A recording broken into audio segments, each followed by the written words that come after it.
con anterioridad docente de la Universidad de Madrid, sí, ¿verdad?, de la Complutense y en la Autónoma de Madrid, ¿no? También fue docente. Hace un ratito cuando platicábamos en este intento de hacerlo breve, decía, a lo mejor habría que mencionar que trabajé con Piaget. Y dije, sí, a lo mejor.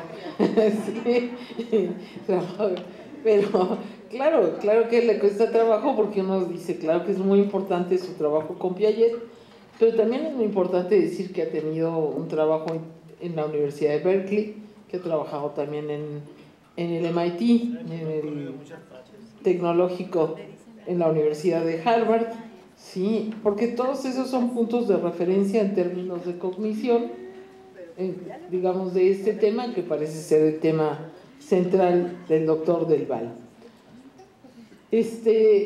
Podríamos decir que ha pronunciado conferencias prácticamente en toda Latinoamérica, porque si enuncio los países me va a costar más trabajo, ¿sí?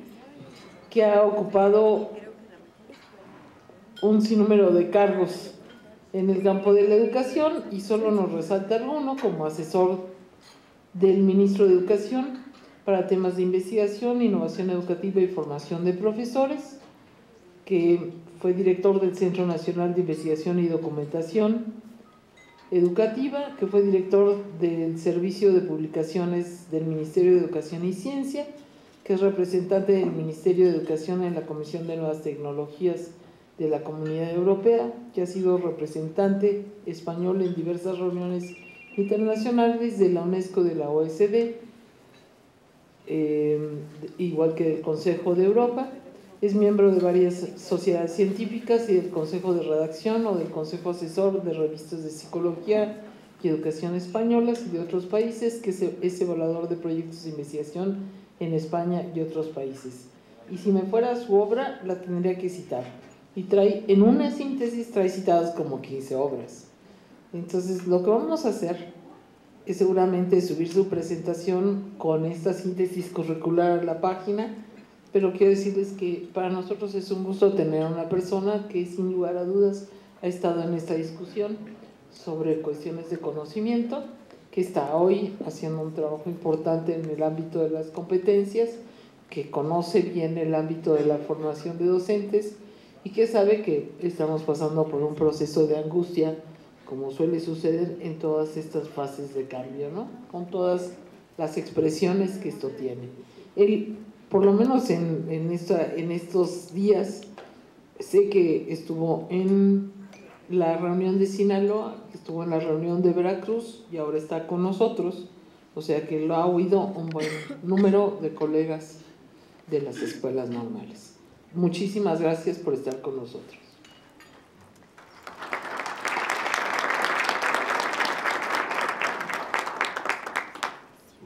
Bueno, muchísimas gracias. Agradezco inmensamente, y es para mí un gran honor, esta invitación de GESPE, y en particular a la doctora Marcela Santillán, a mi buen amigo Ramsés Barroso, y también a mi querida amiga la doctora Rina Martínez Romero, que no está aquí presente, pero sí en el pensamiento. Yo les iba a hablar esta mañana de el camino hacia una escuela democrática, o las competencias para una escuela democrática, y lo que les voy a contar, y luego me gustaría poder tener ocasión de poder discutir con ustedes y que me llevaran también la contraria o manifestaran su desacuerdo. Es un poco el fruto de mi experiencia personal sobre los cambios que tienen que producirse en la escuela. Por una parte, he tenido una cierta experiencia breve como funcionario, digamos, cuando fui asesor del ministro de Educación español para asuntos de investigación educativa, formación de profesores, etcétera, etcétera. Y por otra parte, pues hace como 45 años que estoy yendo a las escuelas a preguntar a los niños qué piensan acerca de diferentes aspectos, cómo entienden problemas científicos, etcétera, etcétera. Entonces, bueno, yo les voy a dar con toda sinceridad mi opinión, que les pediría que no tomaran a mal si digo alguna cosa que no sea la más conveniente.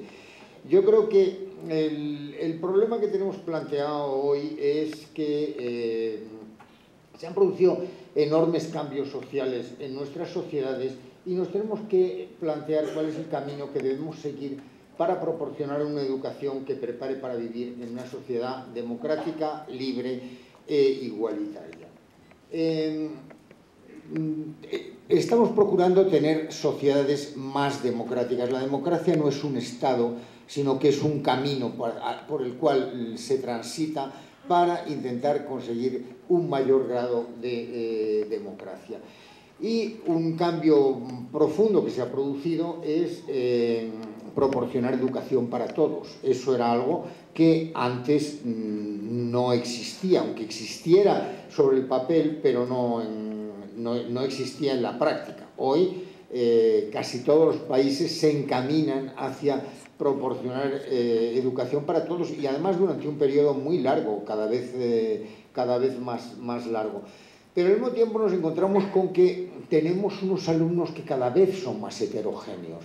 Que antes, cuando la educación no era educación obligatoria, había una selección de los alumnos en las escuelas, es decir, solo iban aquellos que tenían vocación por estudiar, que tenían determinadas características, que iban a continuar estudiando, etcétera, etcétera.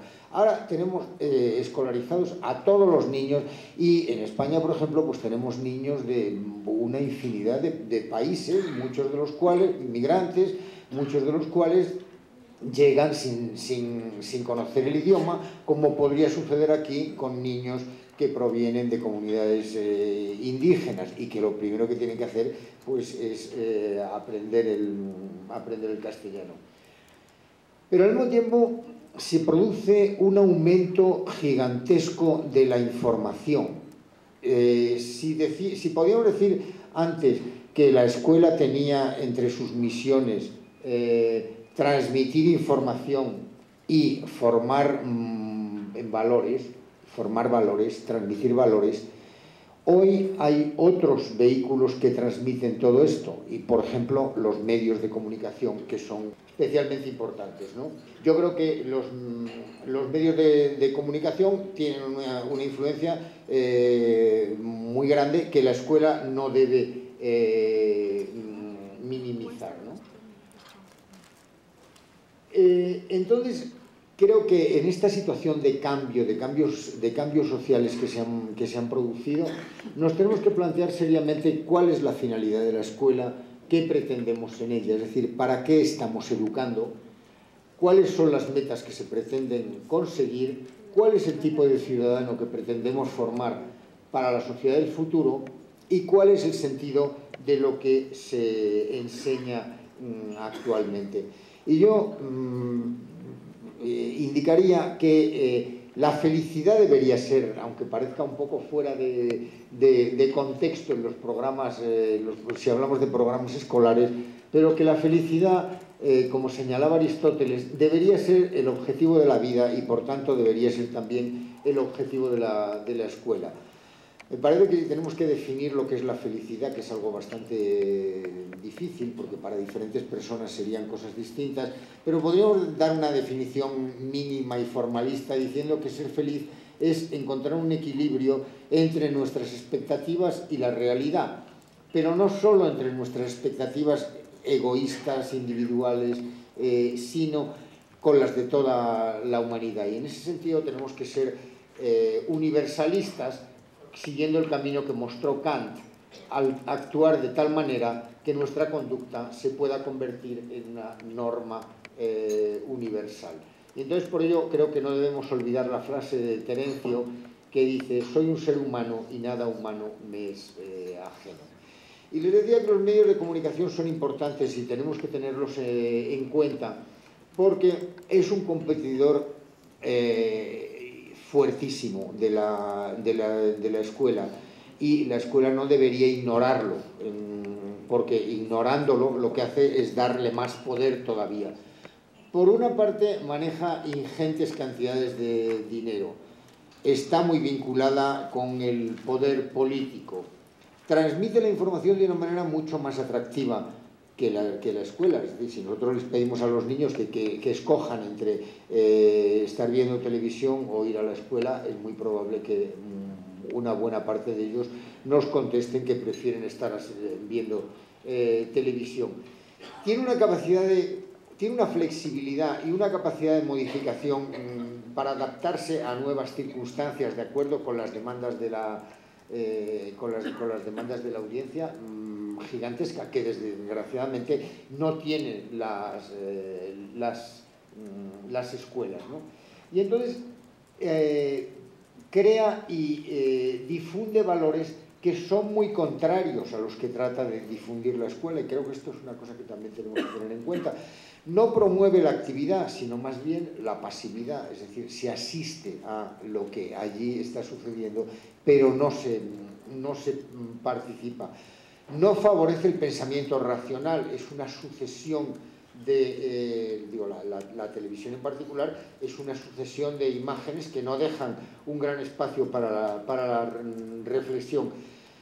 Los modelos que nos presentan en la televisión no suelen ser ejemplo de personas que han triunfado en la escuela, sino más bien no se suelen señalar nunca cuál es su desempeño escolar.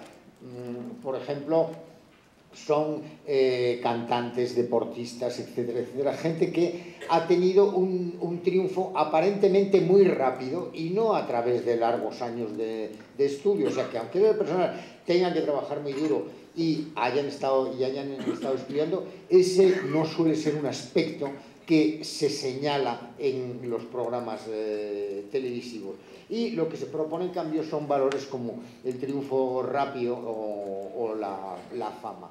Entonces yo creo que la escuela tiene que incorporar a los medios de comunicación y a la televisión, analizarlos y usarlos para ponerlos a su servicio y facilitar que la gente entienda qué es lo que está sucediendo en esos medios de comunicación. Y bueno, creo que no debemos olvidar en este camino hacia una escuela que promueva la democracia, que las escuelas han aparecido en sociedades que no eran democráticas y que se ha desarrollado y consolidado durante mucho tiempo funcionando dentro de esas sociedades. La democracia, aunque apareciera un tipo de democracia en Grecia, pero la democracia y la generalización de la democracia es un invento relativamente reciente. Y yo creo que hay una contradicción entre el tipo de educación que se proporciona en las escuelas y el modelo de sociedad al que formalmente se aspira, porque en la escuela todavía el profesor, el maestro, sigue desempeñando un papel muy central, que es como el rey en las monarquías absolutas, es decir, es el centro y el que toma las decisiones. Y yo creo que tenemos que ir hacia la construcción de escuelas democráticas que funcionen democráticamente y sobre todo que preparen para vivir en democracia y para participar en la vida ciudadana. Bueno, yo creo que el ideal sería tener escolarizados a todos los niños y niñas durante muchos años, con sus necesidades materiales satisfechas, que yo creo que eso es muy importante, pero es algo que no corresponde a la escuela, que es previo, para que asistan a una escuela en la que reciban una formación que les permita ser felices, desarrollarse armoniosamente, convertirse en adultos provistos de los conocimientos necesarios para insertarse en el mundo social de una forma productiva, dispuestos a cooperar con los demás y que sean capaces de elegir las formas de gobierno más convenientes para todos. Y todo ello con la finalidad de que conduzcan a su sociedad y a la especie humana en general hacia un mundo más justo, más libre, en el que todos vivamos en paz y en el que no se produzcan actos de agresión ni por parte de los individuos, ni por parte de los gobiernos, ni entre países. Entonces, en casi todos los países se habla de reformas educativas. Casi es el estado normal de la educación es en reforma, no reformada, sino reformándose. y generalmente las reformas son proporcionar una educación de calidad, eso se suele decir en todas las reformas, y una educación que contribuya a formar ciudadanos conscientes, responsables, que sean capaces de insertarse y de cooperar positivamente dentro de la sociedad. Si uno lee los preámbulos de las propuestas de reforma de las leyes en los diferentes países, son fantásticas, todas, son maravillosas. Estaríamos de acuerdo con el 95% de las cosas que se proponen en esas propuestas. Es decir, no queda mucho espacio para estar en desacuerdo. Pero claro, el problema es traducir esos propósitos tan hermosos en práctica cotidiana, porque lo importante para un cambio en la educación es lo que sucede en el interior de las escuelas. Yo creo que eso es lo que resulta absolutamente indispensable. Entonces las leyes pues no cambian mucho, y yo se lo digo también desde mi experiencia de haber participado en los comienzos de la elaboración de una ley. Creo que estaba echando la cuenta y yo creo que yo he asistido a 8 reformas educativas, 3 como alumno y 5 que se han ido sucediendo. Algunas ni siquiera se han terminado, porque las reformas educativas son muy largas. Es decir, si tienen que empezar a aplicarse en primer año de preescolar y acabarse en la preparatoria, digo, y sin incluir los cambios en los programas universitarios, pues son muchísimos años, y muchas de esas reformas pues ni siquiera llegan a completarse, llegan a terminarse, porque ya viene otra educación. Y yo creo que la proliferación de reformas educativas es negativa, porque produce un cierto desconcierto en el profesorado. O sea que a mí me parece que en las reformas educativas es muy importante, y creo que de alguna manera se mencionaba en los que han intervenido anteriormente, la continuidad entre lo anterior y hacia dónde se va, más que la ruptura, porque la ruptura produce el desconcierto en el profesorado, ¿no? Digo, hay una cierta tendencia por parte de los pedagogos a tratar de encontrar algún tipo de talismán, como que pudiera cambiar, digo, la lámpara de Aladino o alguna cosa de estas que pudiera cambiar la educación. En los años 50 se empezó a hablar de los objetivos educativos que había que especificar claramente, hacer inventarios de objetivos. Luego se empezó a hablar de capacidades, de habilidades. Las tecnologías de la información parecía que iban a cambiar el mundo, ¿no? Los años 60, pues los promotores de la enseñanza programada y de la aplicación de las computadoras, cuando todavía no había computadoras de este tipo, sino que eran unos aparatos inmensos, pero Patrick Suppes decía, pues es como si cada uno de nuestros alumnos, con este tipo de enseñanza, como si cada uno de nuestros alumnos pudiera tener por preceptor a Aristóteles, que te da clase directamente a ti, en esa enseñanza que sería una enseñanza individualizada. Después, bueno, pues se ha ido perdiendo un poco el entusiasmo con esos cambios, sin que sean cosas que son inútiles. Y en este momento pues ha irrumpido con fuerza una palabra que es la de competencias en el ámbito educativo, que lleva ya pues 15 años o algo más, pero que se va generalizando, y como pues se señala frecuentemente, pues proviene más bien del mundo del trabajo, de la industria y de las empresas. Yo creo que cada una de estas cosas de las que estoy mencionando supone un avance, pero no supone el cambio radical en las prácticas educativas.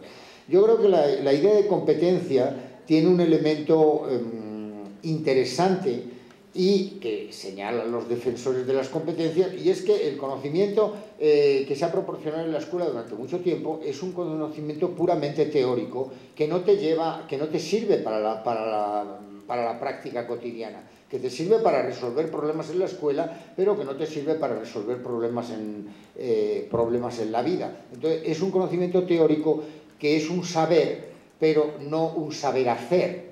Y es importante que el conocimiento se pueda aplicar en la práctica. Entonces, la idea de competencia reúne ese aspecto de conocimiento teórico, de conocimiento práctico y también de motivación para la adquisición y para la realización del conocimiento. Tiene un aspecto de procedimientos, como todos los procedimientos que tenemos que aprender en la escuela, como digo, pues desde leer, sumar, multiplicar, resolver, hallar la raíz cuadrada o resolver sistemas de dos ecuaciones con dos incógnitas, digo, todo eso se apoya en procedimientos, pero con un conocimiento, una fundamentación que está detrás y que te permite resolver problemas.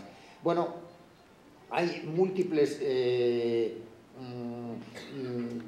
listas de competencias que luego en realidad se parecen bastante entre ellas, ¿no? Y vosotros habéis hecho una revisión de esas listas de competencias y habéis formulado una lista de 8 competencias, si no me equivoco, y habéis, antiguos colegas y antiguos colaboradores míos como Álvaro Marchesi o César Coll han hecho listas de competencias. Perrenot tiene unas famosas listas de competencias. Digo, todas ellas tienen un parentesco entre sí bastante grandes, unas insisten más en un aspecto, otras en otro. Son competencias de alto nivel, es decir, son competencias muy genéricas que entonces tienen la dificultad de que cuando uno tiene que evaluarlas, tiene que medir si se ha alcanzado esa competencia, pues resulta un poco difícil. Yo creo que retomando estas ideas, voy a formular una serie de cambios que tendrían que producirse en la escuela para que alcanzáramos esos objetivos que les decía al principio, porque todo esto de la escuela democrática y todo eso es muy bonito, pero la cosa sería decir, bueno, pero ¿y qué hacemos? ¿Cómo le hacemos para eso? Entonces mi formulación no va a estar tanto basada en competencias explícitas como en cambios que habría que producir. Yo de todas formas querría señalar que a mí me parece que el enfoque por competencias es un enfoque útil y que tiene ventajas, pero yo no creo que todo tenga que reducirse a competencias. De la misma manera que me parece que trabajar por proyectos es una cosa muy útil, pero no creo que toda la enseñanza tenga que reducirse a proyectos o que usar las tecnologías de la información y la comunicación sea muy útil, pero también hay que manejar otro tipo de recursos y hay que aprender haciendo. O sea que yo creo que no debemos ser excluyentes en estas cosas y no debemos pensar que hemos encontrado ya por fin la piedra filosofal que nos va a resolver todos los problemas, sino que lo que tenemos que hacer es ir incorporando diferentes cambios, y muchos de los cambios son cambios que hace muchos años que se han propuesto, que no son de hoy. Es decir, muchas de las cosas que a veces se plantean como si fueran novedades y innovaciones de este momento, pues si rastreamos su origen, el método de los proyectos. Pues el método de los proyectos aparece formulado explícitamente en en escuelas a partir de los años 20, ¿no? que trabajan y así podríamos hablar de otras muchas cosas.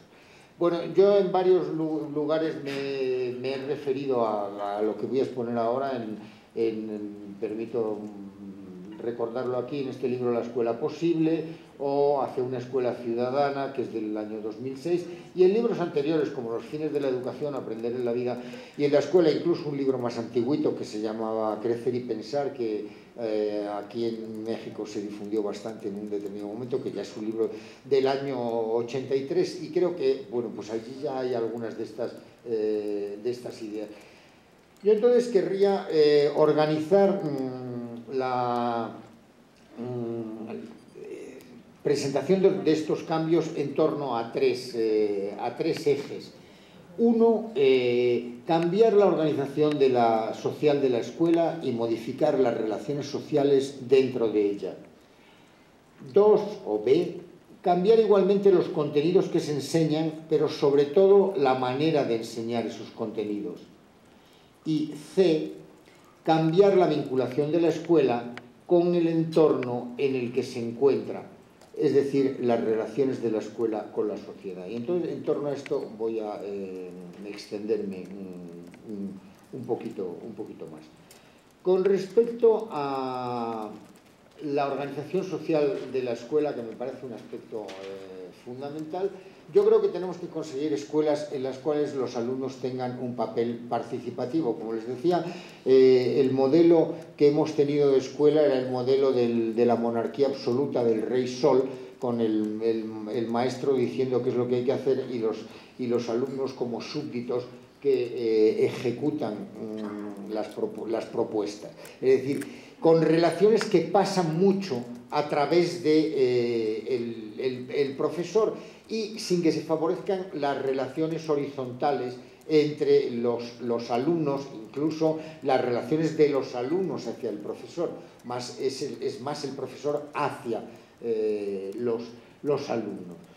Entonces yo creo que tenemos que intentar que los alumnos sean activos, participen activamente en el trabajo, en cómo se trabaja, en cómo se organizan las clases, en la realización el establecimiento de normas de funcionamiento dentro de la escuela y en cómo se respetan esas normas, cómo se castigan las violaciones a la norma. Y las asambleas tienen que ser una de las formas de funcionamiento dentro de la escuela. Si nosotros queremos preparar a nuestros alumnos para la democracia, tenemos que formarles en la participación, y mucho mejor que aprender artículos de la Constitución es practicar dentro del salón de clase, dentro del aula, dentro de la escuela, son formas de organización en las que haya que participar. La escuela, al fin y al cabo, es una institución social y como tal institución social tiene las características de otras instituciones sociales, como las organizaciones políticas, las organizaciones económicas. Entonces, ¿por qué no reflexionar sobre la propia escuela, sobre el funcionamiento de la propia escuela? Y de ahí ya pasaremos a entender la organización política, la Constitución, etcétera, etcétera. Pero cuando les tratamos de enseñar la Constitución, los alumnos entienden bastante poco, y nosotros lo hemos comprobado directamente porque hemos estudiado el desarrollo de las ideas políticas en los niños, y los niños pues que nos dicen: oye, ¿sabes lo que es la Constitución? Niños que están estudiando la Constitución y te dicen: sí, es un día de fiesta. Porque el día de la Constitución no hay escuela, y entonces previamente pues se están haciendo pues murales, dibujos, gráficos, etcétera, etcétera. Y esa es un poco la idea que tienen niños de 8, 9 años, de 10 años tienen sobre la Constitución. Otros piensan que es como la compilación de todas las leyes que hay. Entonces la Constitución debería hacer una cosa, pues unos libros que llenan unos libreros enteros, porque allí está todo todas las leyes están colocadas ahí en la Constitución. Entonces yo creo que es importante promover esa participación de los alumnos en el funcionamiento cotidiano, de tal manera que las decisiones se justifican y se discutan. En definitiva, sabemos que el desarrollo moral es el paso de la heteronomía a la autonomía, es decir, de seguir normas que nos dictan otros a seguir normas que tenemos interiorizadas. Entonces, eso supone que el maestro, que es el que tiene inicialmente la autoridad dentro del aula, porque se la ha transferido la sociedad, el maestro es un representante de la sociedad, va transfiriendo esa responsabilidad a cada uno de sus alumnos para que de esa manera se hagan autónomos y sean capaces de pensar por sí mismos, ¿no? Eso supone fomentar el trabajo cooperativo, el trabajo en equipos, el trabajo en grupos, y hay que crear un clima de convivencia adecuado entre todos los que están implicados en la educación, que son no solo los alumnos y los profesores, sino también los padres, los directivos, los políticos, los administradores, la sociedad en general. Y creo que se debe también fomentar la resolución de conflictos dentro del salón, dentro de la escuela. Este me parece que es un aspecto bastante importante al que no siempre se ha prestado la atención necesaria. Los conflictos son consustanciales con la vida social. No hay vida social si no hay conflictos, ¿no? En una pareja, un matrimonio, pues uno quiere ir al cine, el otro quiere ir a comer a un restaurante, y entonces eso provoca un conflicto. ¿Cómo se pueden resolver los conflictos? Los conflictos se pueden resolver de diferentes maneras, o bien por la violencia, o bien entonces se hace lo que yo digo, o bien uno ocupa la figura de autoridad, o bien se negocia, se discute, se llega a un acuerdo. Negociar es algo fundamental. Negociar es ceder parte de lo que nosotros pensamos que es nuestra razón para acercarnos a la posición del otro, que cree que tiene también la razón en otro aspecto. Pero si no hay una aproximación, pues no se puede llegar a una actividad conjunta. Entonces, negociar es siempre ceder para conseguir algo, aproximando la postura a las de los otros. Entonces yo creo que en la escuela muy frecuentemente los conflictos han tratado de eliminarse, de obviarse. Es decir, el profesor que funciona bien es un profesor que no tiene conflictos, y eso es falso, es una apariencia, porque hay conflictos siempre. Los conflictos pueden no aparecer dentro del aula, pero los conflictos están ahí, y si no, se van a manifestar en el recreo, se van a manifestar a la salida de la escuela.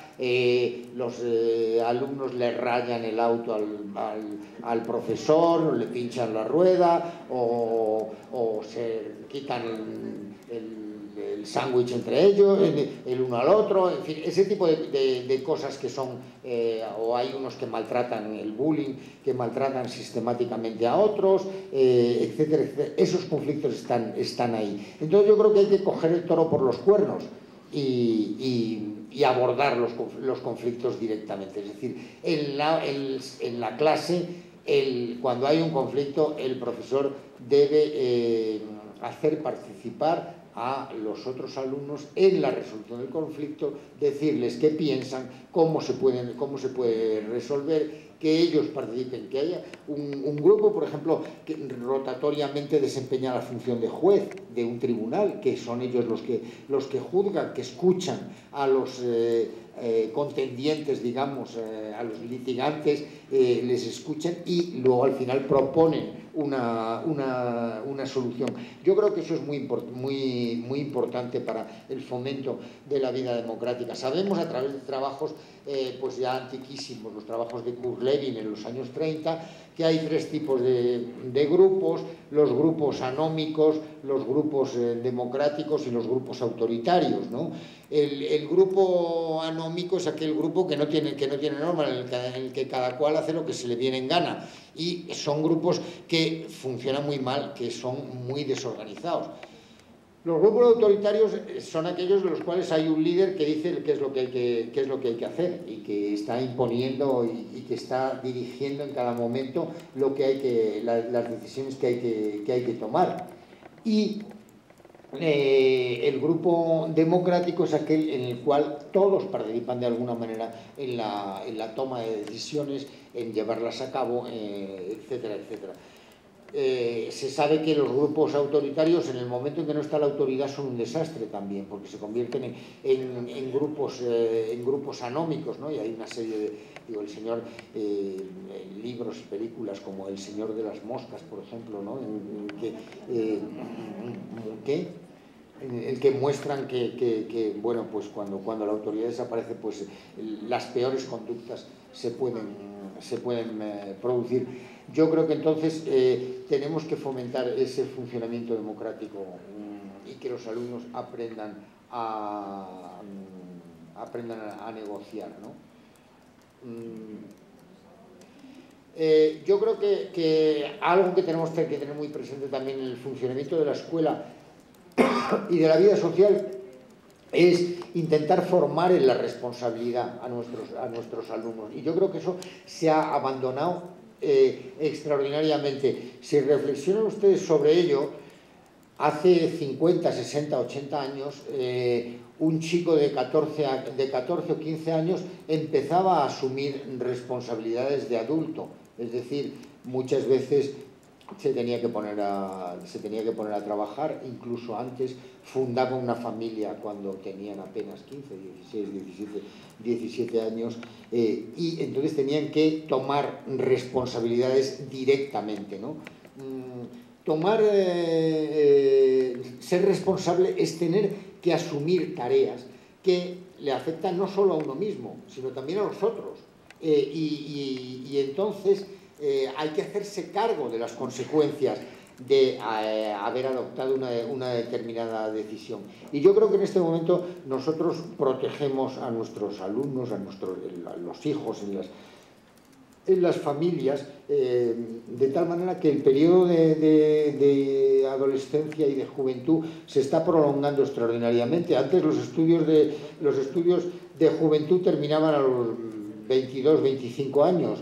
Luego se prolongaron hasta los 28, después hasta los 30 y algo, y va a llegar un momento en que pues la juventud se prolongue hasta los 40 años, edad a la cual hay todavía gente que vive con sus padres, porque les resulta más cómodo, ¿no? Entonces, yo creo que hay que insistir en esa responsabilidad. En la escuela las responsabilidades son responsabilidades individuales. Si no estudias, pues vas a reprobar y vas a tener que repetir, y esa escuela. Pero no se suelen dar responsabilidades de tipo colectivo, es decir, un grupo tiene que organizar unas actividades, y si no las organiza, las actividades no se realizan y ellos tendrán que cargar con las consecuencias, ¿no? Entonces, bueno, estos son cambios de tipo social en el funcionamiento de la escuela. El segundo aspecto al que me quería referir es el cambio en los contenidos escolares, en las materias escolares,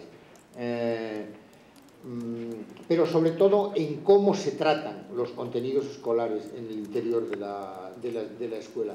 Yo creo que hay que partir de las necesidades y de los intereses de los alumnos. Es decir, las ciencias son un punto de llegada al que la humanidad ha llegado después de un largo proceso muchos de los conocimientos científicos tienen un origen en necesidades, un origen técnico para la resolución de problemas, y a partir de ahí se ha ido construyendo un conocimiento científico producto de una larga evolución y del trabajo de mucha gente.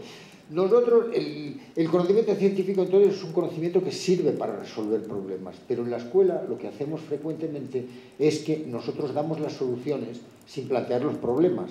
Es decir, nosotros les explicamos a los alumnos lo que es la electricidad, lo que es el calor, las relaciones entre distintas magnitudes en los circuitos eléctricos, etcétera, sin plantear los problemas de los que surgieron pues la electricidad estática, el magnetismo, los relámpagos que estudiaba, el pararrayos que estudiaba Benjamin Franklin. Digo, eso eran problemas de tipo práctico, y nosotros le estamos dando las soluciones sin que se planteen los problemas. Yo creo que hay que plantear los problemas y luego dar las soluciones.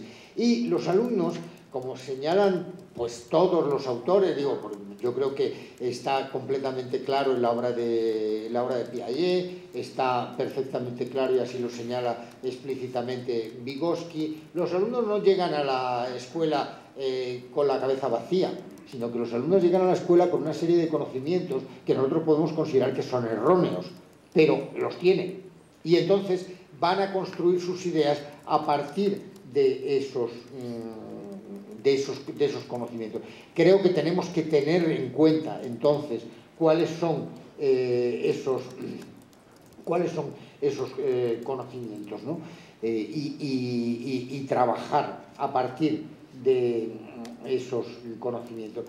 Pero en definitiva, los contenidos que tenemos que tratar en la escuela son los problemas que afectan a la gente, y los problemas de los que la gente habla, para darles para que la gente consiga darles un tratamiento científico, para que pueda reflexionar sobre ellos. Claro, cuando la gente se encuentra en la calle, pues no se pone a hablar de la división de un polinomio por x menos 1, ni del teorema de Pitágoras, ni ese tipo de cosas, sino que la gente pues suele hablar pues de la vida, del programa del partido de fútbol de esta noche, de las relaciones humanas, de sus hijos, de cómo van en la escuela, de las enfermedades de los parientes, de la vida política y social. Y yo creo que todo eso se puede convertir en temas de reflexión. Es decir, la escuela puede llevar a salir de lo puramente particular de una situación para darle una dimensión general y reflexionar sobre ello. Y creo que esto es algo también importante. En definitiva, tenemos que promover la capacidad de pensar, enfrentarse con problemas, incitar a los alumnos a que busquen soluciones y, en definitiva, aprender investigando, de tal modo que la escuela se convierta en un laboratorio en el cual se aprende a analizar el mundo. Para trabajar investigando, el profesor debe partir de las ideas espontáneas de los alumnos, tener en cuenta cuáles son esas ideas, esas representaciones, y plantear situaciones que sean problemáticas para los alumnos y que estos alumnos tengan que resolver, es decir, un trabajo a partir de resolución de problemas, en parte por lo menos. Esto lleva implícitos una serie de principios, como que el sujeto construye su propio conocimiento, es decir, una posición constructivista. El profesor no enseña, sino que lo que hace es crear las condiciones para que el alumno aprenda, y que es necesario estimular al alumno para que busque soluciones nuevas y para que sea creativo. En definitiva, yo creo que tenemos que darle a la ciencia ese carácter que ha adquirido, el conocimiento científico que ha adquirido desde el siglo XVIII, que es una actitud de enfrentarse con la naturaleza y de enfrentarse con la sociedad. Y un objetivo que tenemos que intentar conseguir en la escuela también es promover la autonomía de nuestros alumnos, hacer que los alumnos se conviertan en autónomos. Lo mencionaba antes, el paso de la heteronomía a la autonomía. La autonomía es la capacidad de decidir, de pensar, de actuar por uno mismo, de acuerdo con las propias convicciones, sin verse aplastado por el peso de la autoridad y por el peso de la tradición, sino reflexionando sobre esas cuestiones, pero al mismo tiempo teniendo en cuenta las opiniones de los otros, es decir, no volviéndose autista en el sentido original de la palabra, teniendo en cuenta solo las propias opiniones, sino teniendo en cuenta las opiniones de los demás y descubriendo si al final las nuestras son mejores que las de los demás y teniendo que justificar en ese caso. Hay dos aspectos, me parece, de la autonomía intelectual y la autonomía moral, y creo que ambas deben favorecerse y deben constituir un pilar del trabajo en la escuela. Y el individuo autónomo es aquel que adopta una posición, acepta una creencia tras haber evaluado las de los otros y decidido cuál es mejor, ¿no? Entonces, un punto de partida importante en el trabajo en la escuela tienen que ser las ideas espontáneas, las representaciones que los alumnos están formando sobre la realidad. Como les decía, los niños no llegan con la mente en blanco, sino que están construyendo representaciones acerca de cómo funciona la realidad, tanto física como social. Porque las cosas pasan de una determinada manera. Y cuando nosotros les estamos enseñando algo directamente a los chicos, ellos lo están transformando, no lo están recibiendo como nosotros se lo estamos dando, sino que lo están transformando y lo están adaptando a su sistema de creencias, de conocimientos, a las representaciones que han formado. Les voy a poner un ejemplo que yo he trabajado fundamentalmente sobre la formación del conocimiento social, las representaciones sobre el mundo social, como Ramsés sabe bien, porque hace muchos años que estuvimos trabajando juntos. Les voy a poner un ejemplo muy breve en el ámbito del conocimiento de las ciencias naturales. Las ideas sobre la Tierra y la idea de que la Tierra es redonda. A los niños se les enseña que la Tierra es redonda y los niños pues repiten, la Tierra es redonda. Me recuerda un poco lo que decía ahí de mi buen amigo Tonucci, Frato, en la caricatura que les presentaban antes y que es completamente una realidad. En la escuela pueden coexistir dos sistemas de conocimiento, lo que los alumnos creen y lo que se les enseña en la escuela. Y eso se ve en las distintas situaciones. Es decir, nosotros hemos estado estudiando cosas de respuestas de chicos a diferentes problemas, y si tú no necesitas decirles nada. Si tú estás en una conversación con ellos hablando y les dices, oye, ¿por qué pasa esto y tal? Entonces ellos te dicen lo que piensan. Si tú se lo haces en el contexto de un examen, de una respuesta dentro del trabajo estrictamente escolar, ellos te van a contestar lo que les han enseñado, lo que les ha enseñado el profesor, lo que viene en el libro, aunque no se lo crean. Pero eso es lo que te están. Y eso a veces lleva lugar a conflictos y a confusiones grandes, ¿no? Entonces, estos son representaciones acerca de cómo entienden los niños que la Tierra es redonda, en un trabajo clásico ya que hizo Nussbaum, un autor, yo creo que es norteamericano. También ha trabajado sobre este asunto otra autora que se llama Stella Bosniadou. La Tierra es redonda porque hay ahí como una especie de galleta, y un barco puede dar vueltas alrededor y la gente está encima. Es decir, la Tierra es redonda, pero es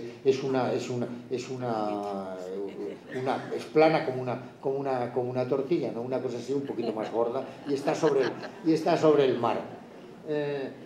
Hay otros que dicen, sí, la Tierra es redonda, porque en la parte de arriba están las estrellas, está el cielo, está la esfera celeste que se llamaba, y luego hay una parte planita, y después pues debajo está el interior, lo que está en el interior de la Tierra, ¿no? Pero hay otros que dicen que la Tierra es redonda, pero piensan que en la Tierra hay una posición que es la posición privilegiada. Los que estamos en el hemisferio norte estamos de pie sobre la Tierra, y los que están en el hemisferio sur lo tienen difícil porque están boca abajo. Y entonces, ¿cómo se sujeta? Pues es difícil. El aire, dicen algunos, que les empuja, pero están boca abajo.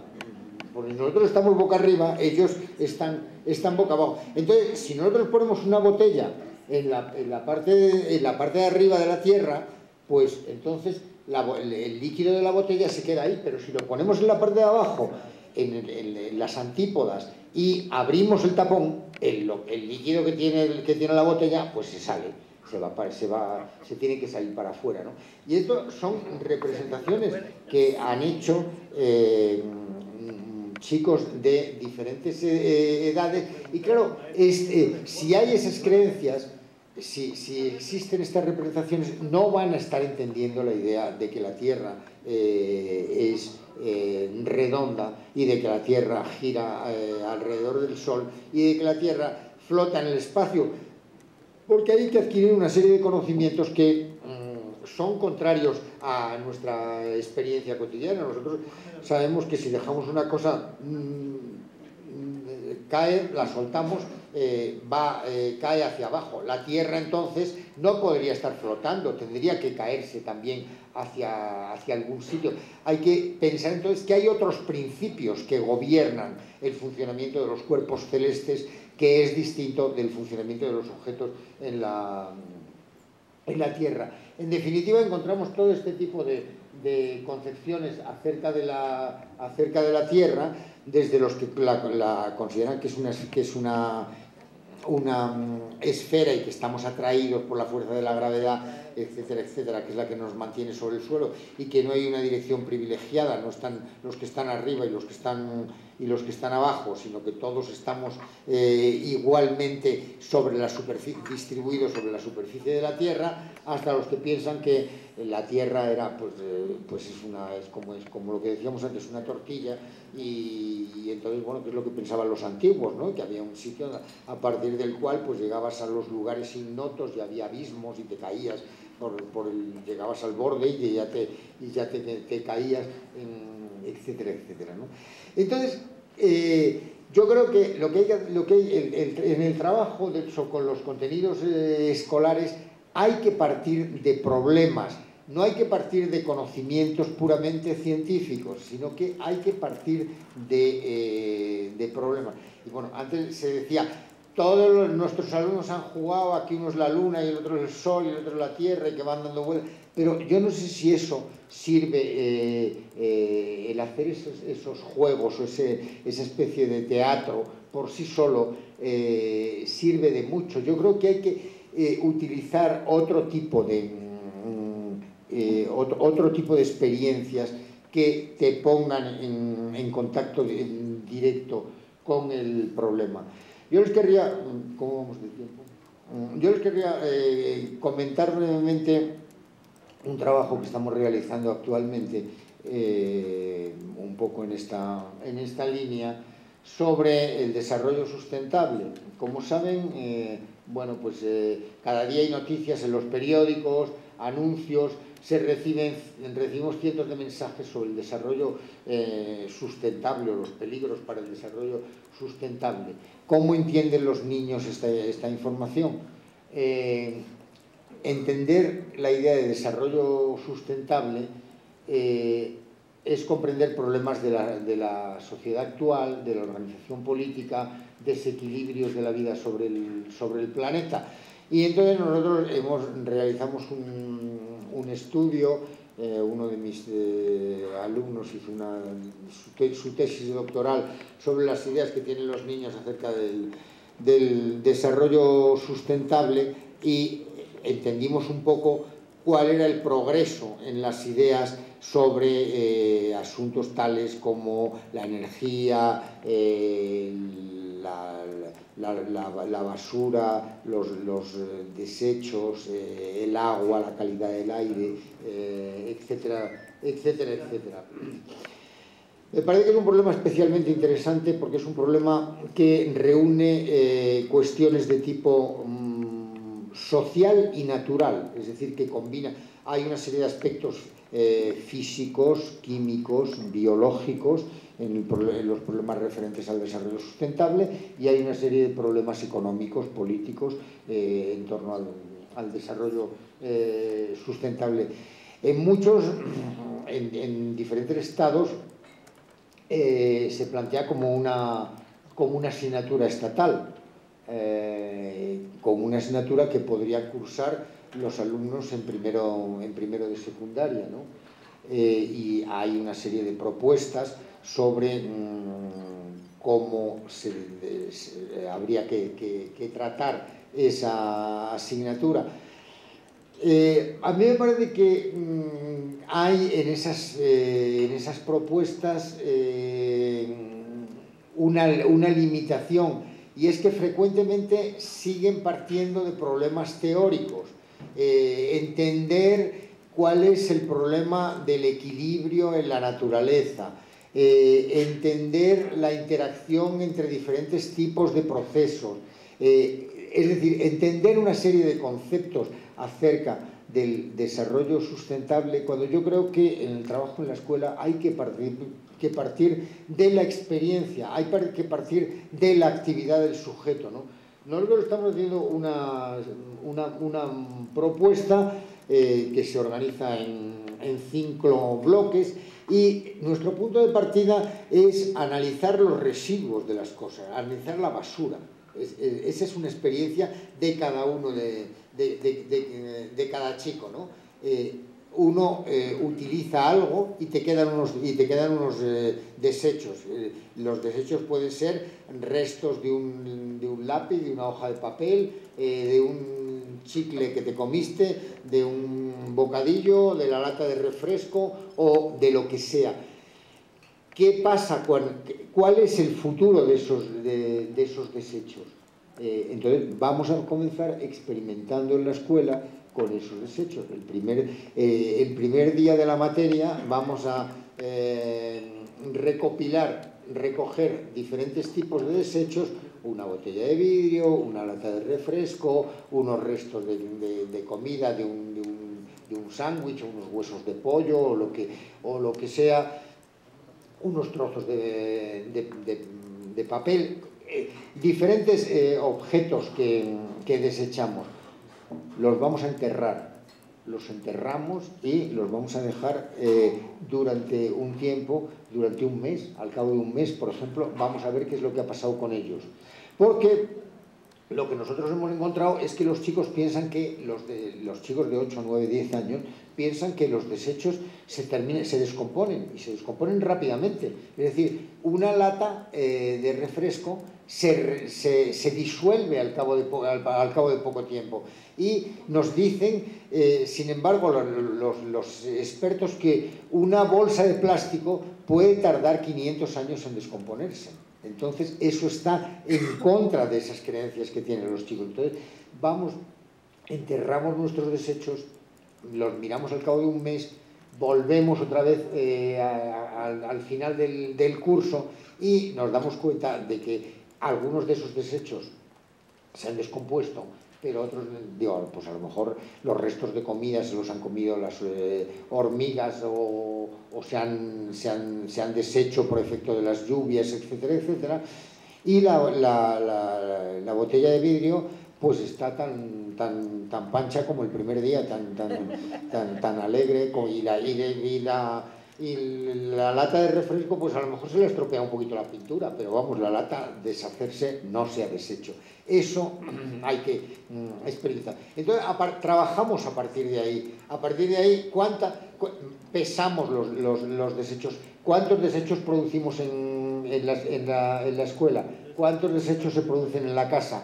Vamos a pesarlo. Pero les hacemos que construyan ellos mismos una balanza, con un gancho de colgar la ropa, le enseñamos cómo se puede construir una báscula para calcular cuál es la cantidad de desechos. Vamos a calcular la cantidad de desechos en una casa cada día, en un mes, en un año.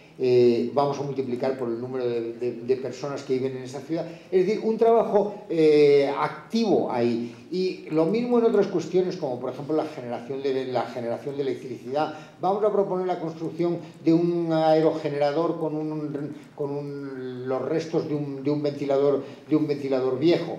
Es decir, desarrollo de proyectos, que sean proyectos realizados en equipo, bajo la dirección del profesor, que el profesor tiene que aprender con sus alumnos, porque muchas veces no va a saber cómo se... Digo, si nosotros proponemos, vamos a fabricar papel con restos con papel que vamos a reciclar, vamos a hacer jabón con restos de aceite, pues a lo mejor el profesor no sabe mucho, no tiene experiencia en esto, pero el maestro aprende junto con sus alumnos y tiene una participación activa pero es un asesor sobre todo, es una persona que tiene más experiencia, es una persona que sabe dónde encontrar la información, pero que no tiene las respuestas para todos los problemas que le puedan plantear los alumnos, ¿no?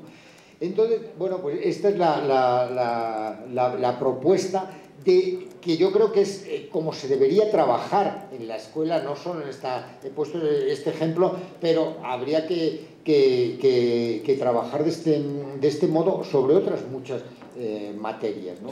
Y bueno, para no extenderme más, voy a abordar el último punto, que es el de las relaciones de la escuela con la comunidad, ¿no?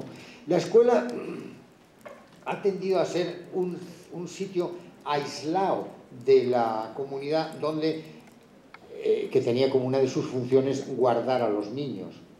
Las escuelas tienen una función de tener a los niños ocupados. De hecho, así surgen las escuelas,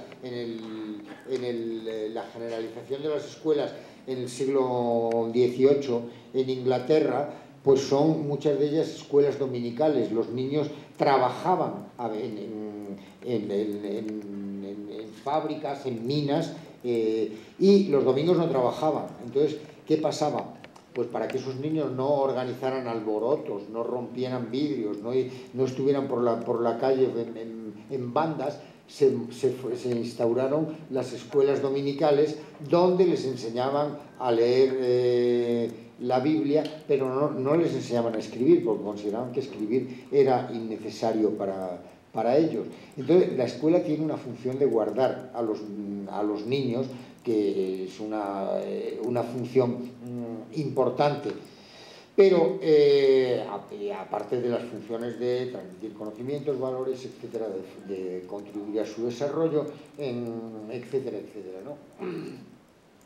Pero yo creo que la escuela tendría que convertirse en algo más, en algo mucho más abierto a su comunidad, en una institución importante dentro de la comunidad en la cual está instaurado. Naturalmente esto depende del tipo de localidad en donde está. No sería lo mismo una escuela en el DF que en uno de esos pueblos de 100 habitantes de los que se mencionaban antes, ¿no?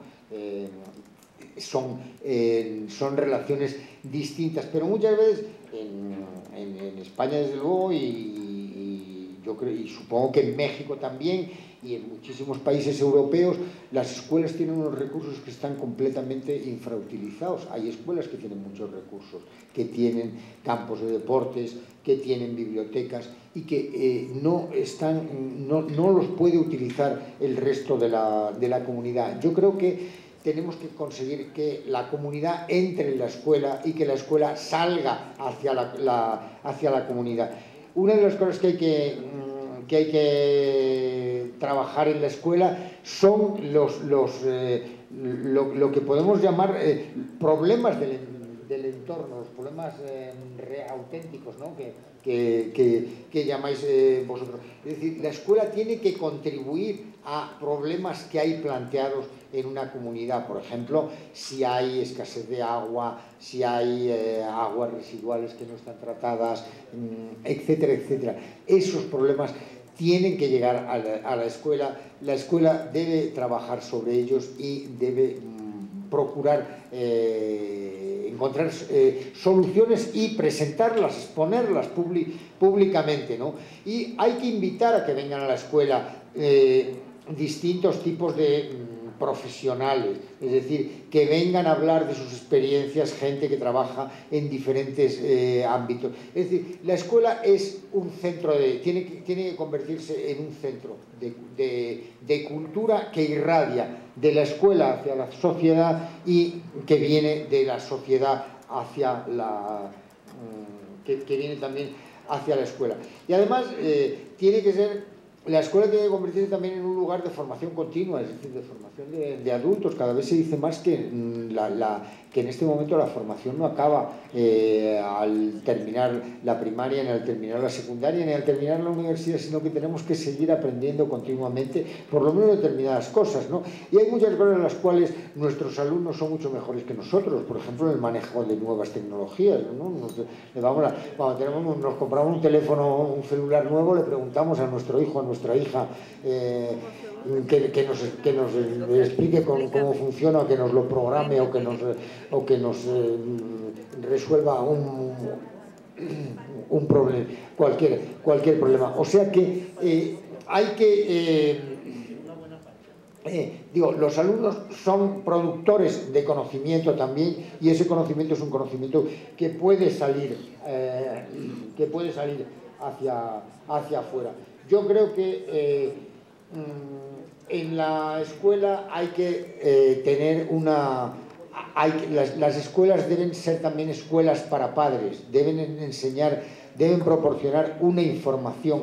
Muchas veces los padres están desconcertados porque las condiciones de vida han cambiado tanto que muchos padres no saben qué hacer con sus hijos. Han pasado de recibir una educación completamente autoritaria, que es la que les dieron, que es la que nos dieron a nosotros, a una educación mucho más permisiva, y no saben cómo, y muchas veces tienen dificultades para hablar con sus hijos, sobre todo en la adolescencia. Se producen infinidad de conflictos que yo creo que las escuelas deberían ofrecer una formación para los padres, y deberían incorporarlos a la actividad de la escuela, pero no simplemente como se hace, por lo menos en España, en muchos sitios en que hay asociaciones de padres, etcétera, etcétera, y los profesores convocan, el director de la escuela convoca a los padres, pero los convoca generalmente para informarles.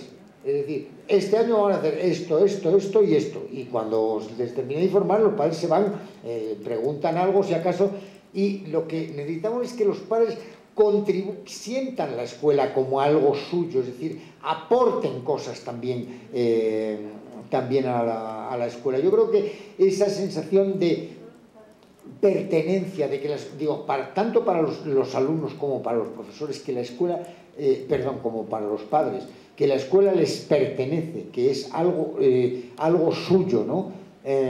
No como un escrito que yo vi una vez que me dejó completamente impresionado, que decía: la escuela es de todos, quema tu parte. Me pareció una cosa verdaderamente, me impresionó muchísimo, me pareció verdaderamente aberrante. Yo creo que tenemos que ir a lo contrario, es decir, que tenemos que ir a que los alumnos sientan que la escuela es suya y que ellos pueden contribuir a mejorar la escuela.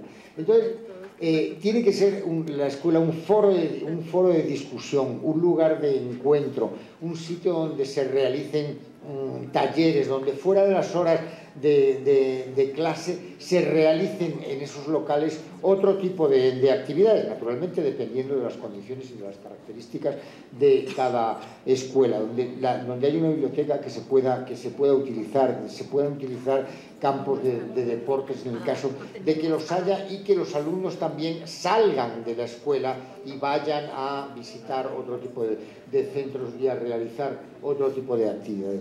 Bueno, y todo esto descansa en gran medida sobre las espaldas del profesor. El profesor es la pieza fundamental del cambio en la escuela. Como les decía antes, el profesor no enseña, sino que el profesor pone las condiciones para que los alumnos aprendan, porque el aprendizaje es una actividad constructiva. Cada uno tenemos que reconstruir el conocimiento. Nos ayudan, nos lo facilitan, nos dan informaciones, pero tenemos que asimilarlas, tenemos que incorporárnoslas, ¿no? Entonces, la tarea del profesor es una tarea realmente muy difícil, porque el profesor tiene que ser un modelo, es de hecho un modelo para sus alumnos, un modelo que muestra cómo hay que pensar, cómo hay que analizar los problemas, cómo hay que comportarse, un modelo en sentido social y en sentido moral también. Un árbitro que aplica las normas ayudado por los alumnos y que va transfiriendo la autoridad al colectivo de los alumnos, pero que inicialmente, y claro, según los niveles, pues tiene que asumir una labor más directa o menos directa. No es lo mismo la función de un profesor con niños de 3 años o de 4 años, con niños preescolares, o con muchachos de 16, 17 o 18 años que pueden asumir muchas más responsabilidades. Y tiene que ser un animador social, alguien que crea las situaciones de aprendizaje, que impulsa esas situaciones de aprendizaje, que propone problemas, ¿no? Los alumnos... Un alumno puede decir, oye, ¿y por qué hay árboles que se les caen las hojas en una determinada época del año? Bueno, pues esa pregunta de un alumno, el profesor la puede convertir en un punto para estudiar el funcionamiento de las plantas, el ciclo de la vida, la función de las hojas, la respiración de las plantas, etcétera, etcétera. Y a partir de ahí ponerse a investigar ese asunto. Yo creo que no es... los programas escolares deben ser programas más bien indicativos. Es decir, lo que los profesores necesitan son modelos de cómo trabajar, sobre todo, ¿no? El libro de texto, nosotros no tenemos el libro de texto único, y hay una proliferación de libros de texto, pero yo creo que los alumnos tienen que acostumbrarse a trabajar en la medida de lo posible, siempre que haya recursos para ello, con más libros, con computadoras, con internet, con ese tipo de cosas, que haya una biblioteca en la cual puedan buscar información.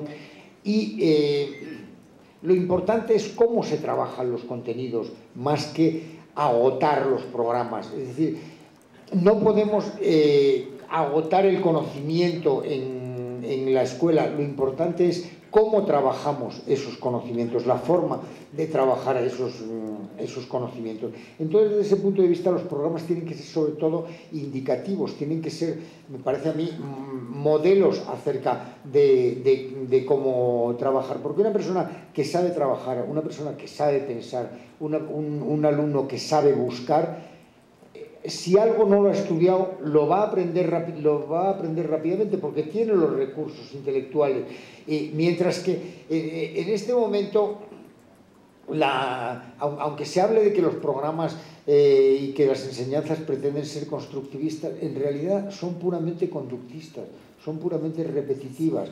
Los programas escolares contienen una serie de materias que se dan en tercero, y que se vuelven a repetir en cuarto o en quinto y que se vuelven a repetir en primero de secundaria y se vuelve otra vez sobre lo mismo, viendo una gran cantidad de materia, pero profundizando poco en esa materia, es decir, no trabajando, investigando sobre esas cuestiones. Yo creo que no se trata de cantidad, sino se trata de calidad en la educación, es decir, de aprender a pensar, de aprender a aprender, y eso se puede realizar sobre distintos tipos de contenidos, y todo esto lo tiene que administrar, lo administra el profesor para ir desdibujando cada vez más. Es decir, la función del profesor debería ser ir desapareciendo, poner a los alumnos a funcionar y quedarse en una esquinita para cuando los alumnos vengan a preguntar, vengan a pedir, pero no estar llevando siempre la iniciativa, sino que estar en la retaguardia para dar el apoyo en el momento en que el apoyo, para hacer una sugerencia, una pregunta. En un determinado momento una pregunta del profesor puede orientar el trabajo de los alumnos sin decirles lo que tienen que hacer, sino simplemente orientándoles con una sugerencia, con una pregunta, no diciéndoles cómo tienen que hacerlo o diciéndoles dónde podrían buscar un determinado tipo de información, etcétera, etcétera. Creo que es una tarea difícil, creo que es una tarea muy importante. Perrineau dice que el profesor tiene que ser organizador de una pedagogía constructivista, el garante del sentido de los saberes, el creador de situaciones de aprendizaje, el gestor de la heterogeneidad, el regulador de los procesos y de los caminos de la formación. Bueno, yo creo que era un poco, que viene a coincidir un poco, aunque presentado de una manera distinta con lo que yo les estaba contando. En definitiva, tenemos una tarea enorme. Tenemos una tarea que no va a acabar nunca, porque siempre podemos seguir mejorando la educación. Tenemos muchísimas experiencias muy valiosas sobre cómo se introducen cambios en la educación primaria, en la educación secundaria.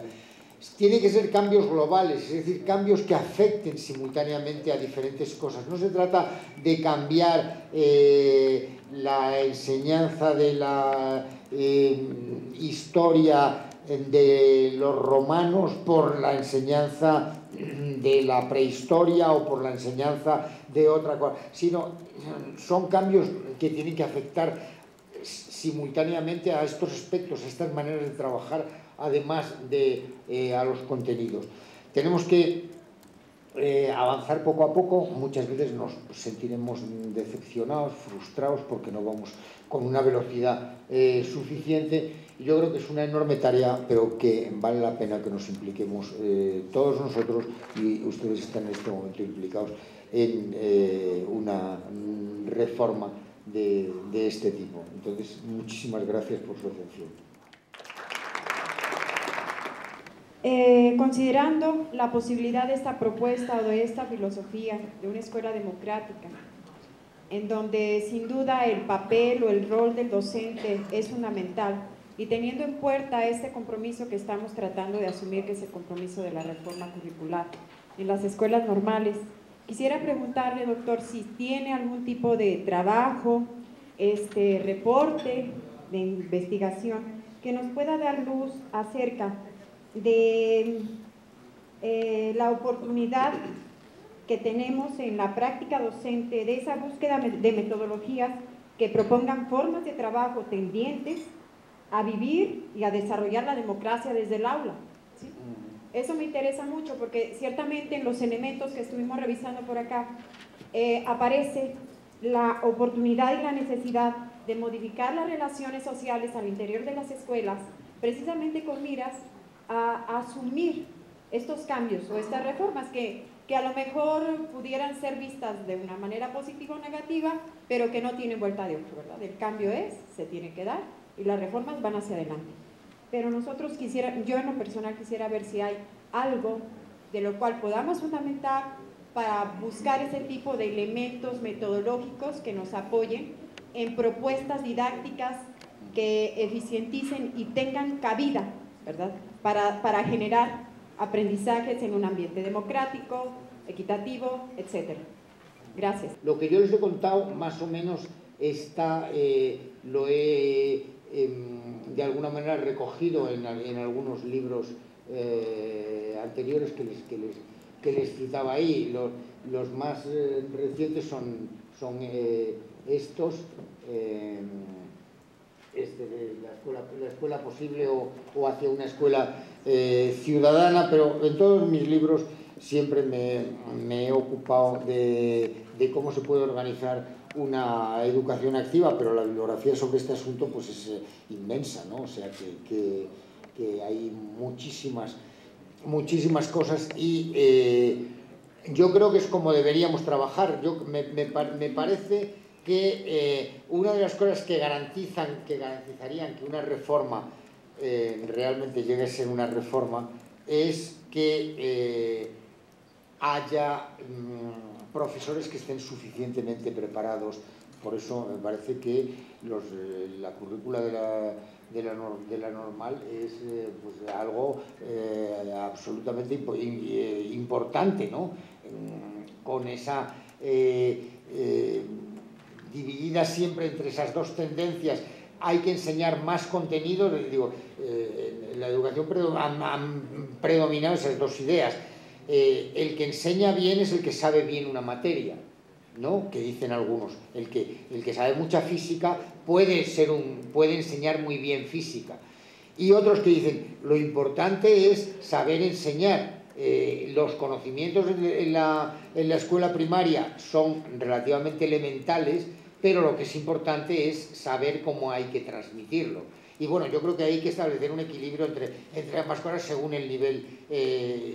Incluso un profesor de universidad de postdoctorado, pues no necesita tener muchas habilidades pedagógicas, pero también tiene que tener alguna, ¿no? Porque hay algunos que son realmente pues muy malos profesores, aunque sepan muchísimo, ¿no? Pero claro, tampoco podemos caer en el contrario, que es esa idea, esa crítica que se hace a veces un poco jocosamente de los pedagogos, que son aquellas personas que saben enseñar cualquier cosa, pero no saben de nada. Entonces, no pueden enseñar. Cualquier cosa que les plantee, ellos sabrían cómo hay que enseñarla, pero tendrían que saber también eso que van a transmitir, y eso ya no lo han estudiado, porque ellos solo han estudiado cómo se enseña. Entonces, bueno, sin caer en esa caricatura, pero yo creo que hay que encontrar un equilibrio entre ambas cosas.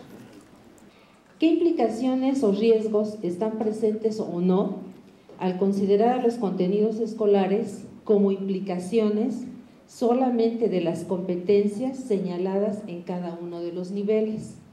Esa es una. Y otra pregunta es, en la asunción del docente como un líder intelectual en una comunidad escolar, en tanto que la educación la considero como un acto de compromiso social, ¿qué herramientas filosóficas se requieren para el desarrollo de la autonomía que usted ha referido como intelectual? Muchas gracias. Una de las cosas que tiene que caracterizar al docente en ese papel de líder es el respeto por sus alumnos, ¿no? Hay que ser profundamente respetuoso con los alumnos y tratar de llevarles hacia adelante, de mejorarles. La crítica tiene que ser siempre una crítica constructiva, ¿no? Y yo creo que los maestros no deben castigar. Primero, yo creo que la organización del castigo, de las sanciones, hay que dejarla en manos del grupo. Pero además, un maestro que castiga mucho es un maestro que no tiene autoridad. Porque el maestro que tiene autoridad no necesita castigar, transmite la autoridad, pero la autoridad es algo que se tiene interno, es algo que proporciona confianza, que tiene que dar confianza a los alumnos, y en ese sentido es líder, ¿no? Yo, respecto a los contenidos, la primera parte de su pregunta que me hacía, Los contenidos, ya le digo que los contenidos deben ser problemas relevantes, problemas auténticos del entorno, y que hay que partir de problemas y no partir simplemente de disciplinas, ¿no? Es decir, vamos a estudiar el crecimiento de las plantas, o vamos a estudiar el agua. El agua es un problema físico, es un problema químico, es un problema político, es un problema económico, es un problema biológico, es decir, es un problema que tiene diferentes vertientes y que hay que darle un tratamiento interdisciplinar, no monodisciplinar, ¿no? Y yo creo que así hay que hacer con los diferentes contenidos, ¿no? Los contenidos son un motivo, una estimulación para el trabajo escolar, pero siempre creo que abandonando el trabajo enciclopédico. A mí me parece, por ejemplo, si se estudia historia, yo creo que es mucho más interesante profundizar en un pedazo de la historia, en una etapa de la historia, que tratar de que te den un barrido del origen del hombre al siglo XXI, en los diferentes años de la educación, en los cuales te vas a enterar de poco. Yo creo que una de las cosas que tendría que trabajar la escuela, sobre todo la escuela secundaria en este caso, porque yo creo que la enseñanza de la historia es una enseñanza que tiene que ser tardía, porque los niños no entienden nada de la historia, ¿no? Los niños de 7, 8 años, 9 años, pues piensan que Cristóbal Colón y Julio César tomaban cerveza juntos en un bar, y bueno, como son todos muy antiguos, pues estaban todos ahí. De vez en cuando se encontraban con Napoleón y se iban por ahí a dar paseos, ¿no? Y pues digo, la comprensión de la historia de Benito Juárez y la de Caperucita Roja pues no son muy distintas, ¿no? Digo, yo les preguntaba a los niños quién era Benito Juárez, y dice, uy, pues es que era un pastorcillo, y entonces hacía una flauta con carrizo, y tocaba la flauta y estaba con sus ovejitas. Pero luego estudió mucho, y entonces ya se hizo un licenciado que ayudaba mucho a los pobres. Y digo, esa es lo que nos han contado los niños sobre quién era Benito Juárez, que no sabían ni que había sido presidente ni nada. Digo, cada uno tendrá su versión, pero yo creo que lo que hay que hacer en un determinado momento es aprender a trabajar como un historiador en la enseñanza de la historia, es decir, comparar documentos, darse cuenta de que hay visiones distintas de una misma situación, de un mismo momento histórico. Digo, y eso se puede hacer también recogiendo que los propios chicos recojan de su propio entorno. Nuestro trabajo sobre el desarrollo sustentable, una de las cosas que proponemos es que recojan información como se vivía hace 50 años en su pueblo. Es decir, y que descubran que no había televisiones, que en muchos lugares no había luz eléctrica, que no había agua corriente, que no había basura, que no había desechos, porque los desechos eran desechos puramente orgánicos. No había, digo, todo era perfectamente reciclable, los pocos restos de comida, pues no había envases. Entonces, bueno, esa tarea de recoger la información oral es una preparación buena para la historia. Entonces digo que más que la cantidad de contenidos, lo importante es cómo se trabajan esos contenidos, y siempre trabajando desde esa perspectiva de escuela que investiga, ¿no? Y el maestro también es un investigador.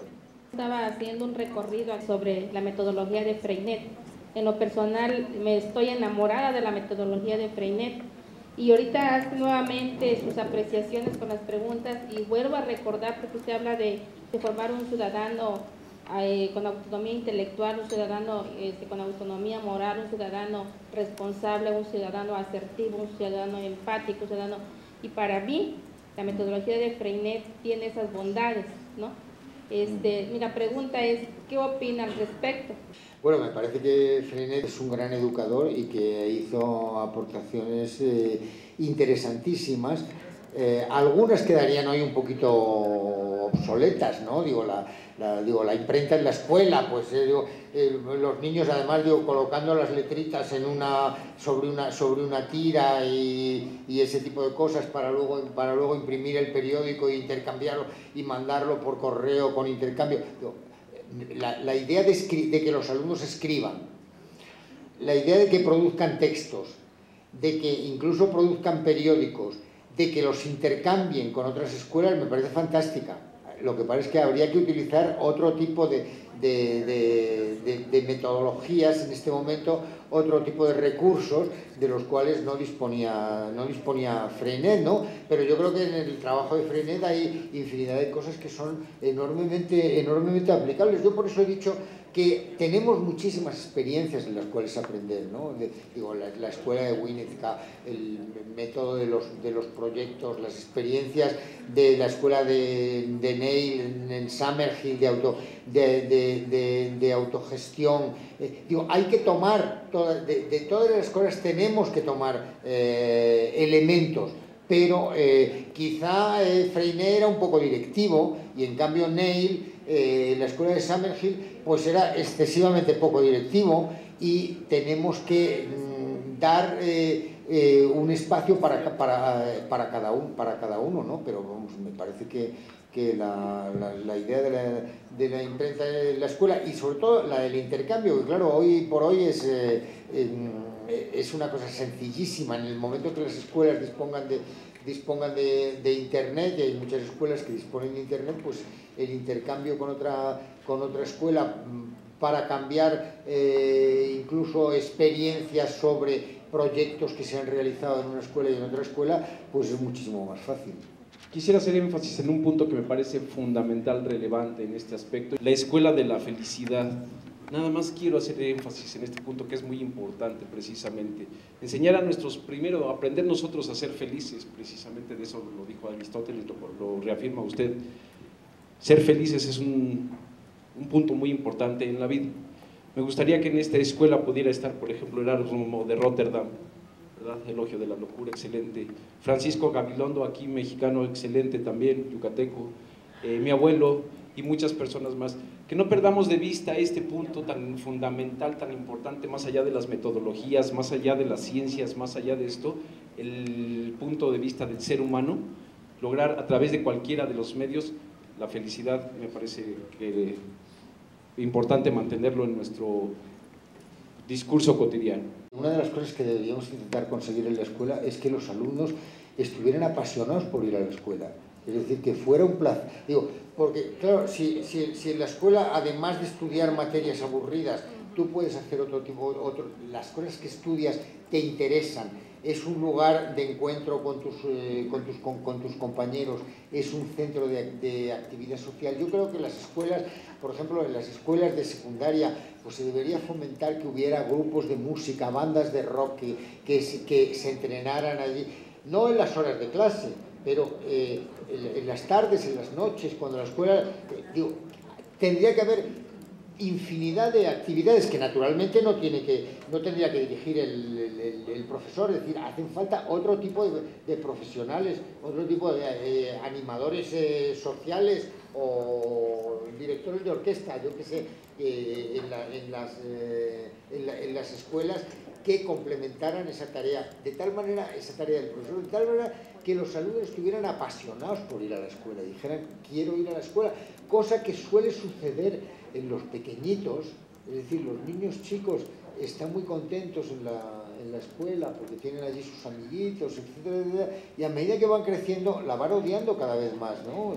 Y entonces yo, a mí, la niña que de pronto que yo escuchaba que dice, papá, yo no quiero que pongan vacaciones, porque no quería irse de vacaciones y que le cerraran la escuela. Y claro, uno de 10 o de 12 años te dice que está deseando que sea fiesta, que sean vacaciones, no tener que volver por la escuela. Pues si chicos fueran felices en la escuela, querrían ir a la escuela, y además y si la sintieran como suya, ¿no? Que la escuela es algo suyo, que ellos están contribuyendo a la escuela. Desde su perspectiva o desde sus observaciones, ¿cómo percibe o cómo calificaría usted a los profesores o al desempeño de los profesores actualmente? Es decir, como autoritarios o democráticos o anómicos, ¿y por qué? Y también preguntar cuál es su consideración en función de una suposición o estimación para el futuro de la escuela. Y también qué mensaje le gustaría enviar a los profesores porque están allá en las aulas y que difícilmente tienen oportunidad de presenciar una conferencia de este nivel. Digo, yo creo que hay de todo, ¿no? Como en todas partes, ¿no? Hay maestros que son muy autoritarios y hay maestros que son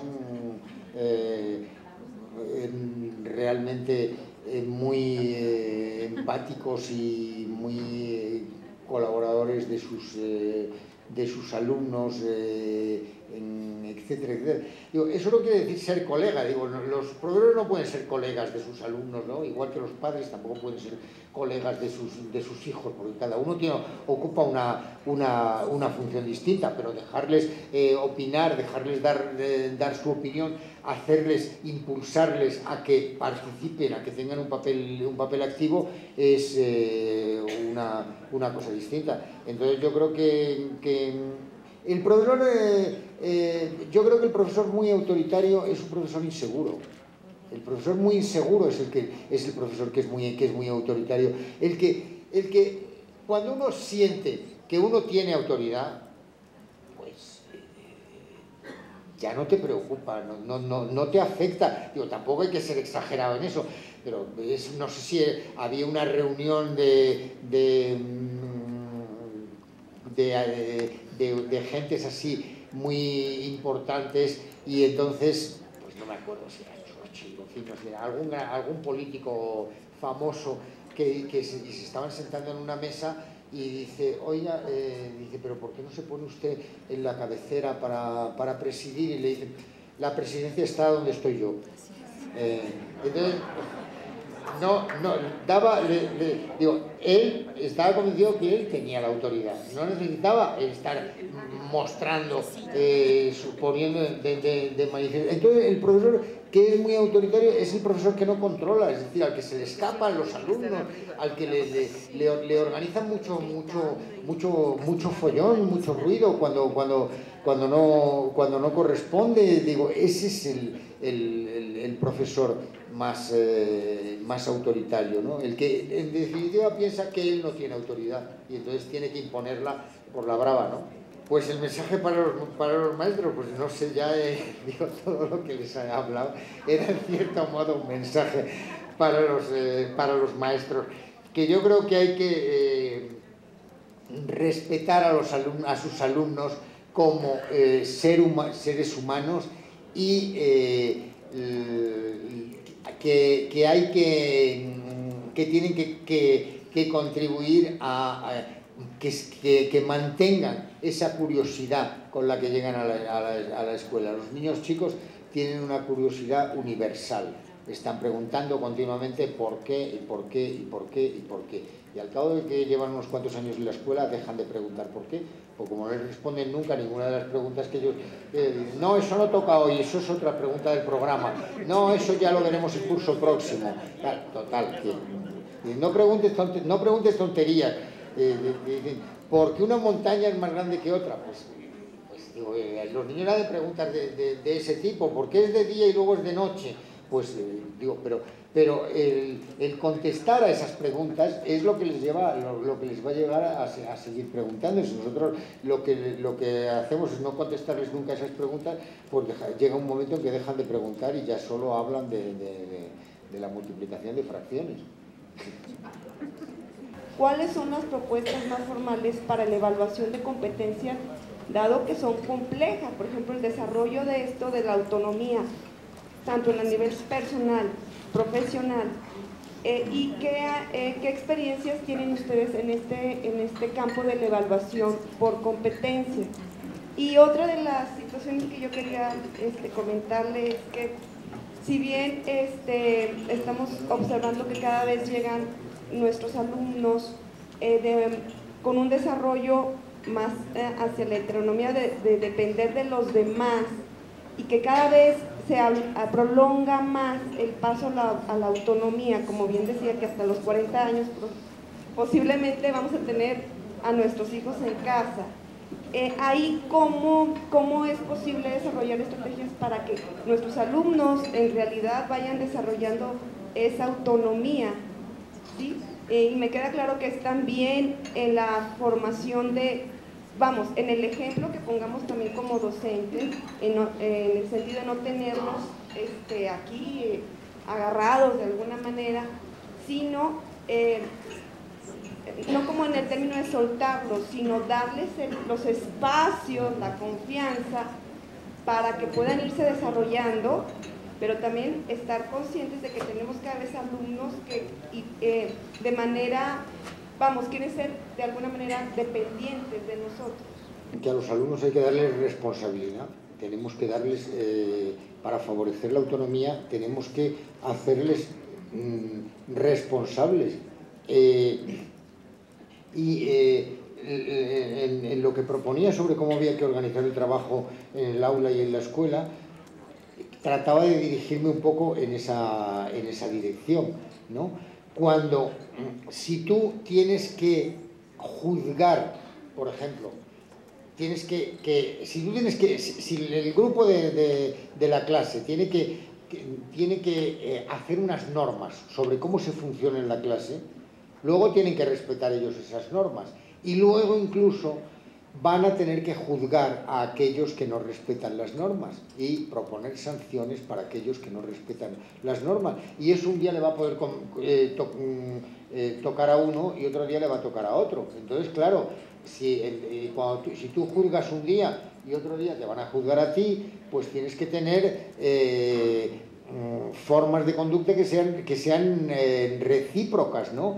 Entonces estás ahí asumiendo una responsabilidad que tiene una serie de consecuencias, y yo creo que con esa organización en la cual participan, pues se está favoreciendo esa autonomía. Es decir, que los alumnos pueden participar en la organización del trabajo en la clase, en la organización de los recreos, en proponer temas sobre los cuales trabajar, proyectos, etcétera, etcétera. Es decir, pueden tener una participación muy, muy grande, ¿no? Y con respecto a la evaluación por competencias, me parece que una de las ventajas que tienen las competencias, que las competencias, una de las cosas para las que sirven es para evaluar, ¿no? Porque claro, si tú dices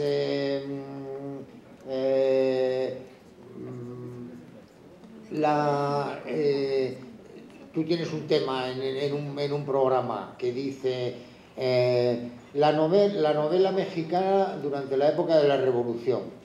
Entonces, bueno, pues eso es un tema del programa que a ti te pueden preguntar y tú tienes que decir, pues no sé qué, pues Azuela, no sé qué. Tienes que citar ahí una serie de autores de qué han tratado, etcétera, etcétera. Eso no sería una competencia, ¿no? Pero uno podría plantearlo como una competencia diciendo comparar, ser capaz de encontrar los rasgos de diferentes corrientes literarias en la literatura mexicana durante la época de la Revolución. Entonces, si tú dices, pues, si tú has determinado cuáles son esos rasgos, eso es mucho más fácil de evaluar. Evidentemente, lo que más fácil de evaluar son las competencias más concretas, ¿no? Hay cosas que son procedimientos que son facilísimas de evaluar para ver si el alumno ha sido capaz de hacerlo o no hacerlo, ¿no? Porque le pones una ecuación de segundo grado, pues si no es si se trata simplemente de aplicar el procedimiento, el algoritmo, pues eso puede no ser una competencia, eso simplemente es un procedimiento. Pero si tú le das un problema que tiene que transformar en esa ecuación y tiene que resolverlo, eso lo puedes tratar como si fuera una competencia, ¿no? O leer un capítulo de un libro y hacer un resumen de un determinado tamaño, señalando cuáles son los puntos centrales de la historia que está contando, pues eso, digo, y eso es bastante fácil de evaluar, porque o lo han hecho o no lo han hecho, ¿no? Claro, si tú dices diferenciar la filosofía empirista de la filosofía racionalista es un poco impreciso, ¿no? para poder evaluarlo, ¿no? Pero digo, las competencias, justamente porque combinan la idea de competencia, el saber con el saber hacer, pues si no lo hace es que no tiene la competencia, ¿no? Es bastante fácil de establecer, ¿no? Es en relación a la felicidad que usted mencionó, y pues la pregunta va en relación a que si es posible determinar qué tipo de felicidad es, porque parece que abre un horizonte humano, si este se puede sistematizar y quizás se pueda entender después como si fuera un humanismo, y así poder pensar que el docente o el profesor es un humanista, pudiéramos decir. La felicidad para cada uno es una cosa distinta, ¿no? Tiene unos contenidos distintos, pero yo había intentado dar una definición más formalista, más de tipo kantiano, como el acuerdo entre nuestras expectativas y nuestra situación. Yo creo que mucha gente es infeliz porque querría estar en situaciones o en lugares distintos de aquellos en los cuales está, y tampoco está poniendo los medios para llegar a esas situaciones, ¿no? Si yo quiero si mi aspiración es